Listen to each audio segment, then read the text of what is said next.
Wow, ఎంత అందంగా ఉంది. నా భార్య ఉంది, ఇప్పుడు జిడ్డు ముఖం వేసుకోవాలి.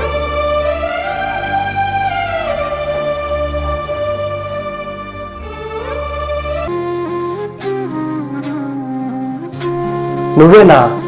ఇంత అందంగా ఉన్నావేంటి? అయినా మీలాంటి వాళ్ళకు ఇంట్లో ఉండే భార్యలు ఎలా నచ్చుతారులేండి. ఇప్పుడు మీరు ఫోన్ చూస్తున్నారే, వాళ్ళలాగా మేము కూడా రెడీ అయితే అందంగానే కనిపిస్తాం. మేము ఇలా అందంగా రెడీ అయ్యి ఇంట్లో కూర్చుంటే నష్టం మీకే. ఏంటి, మీ పక్కన వస్తుంటే చెమట వాసన వస్తుందా? చెమట వాసన ఎందుకు వస్తుందో చెప్పనా? పొద్దున్నే లేచి ఇంటి పని, వంట పని, బట్టల పని హడావిడిగా చేస్తూ టయానికి మిమ్మల్ని ఆఫీస్కి పంపిస్తాను చూడండి, అందుకు వస్తుంది చెమట వాసన.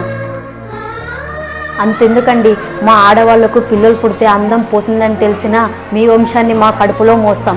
తల్లి అని అనిపించుకోవడానికి మా అందం పోయినా పర్వాలేదు అనుకుంటాం.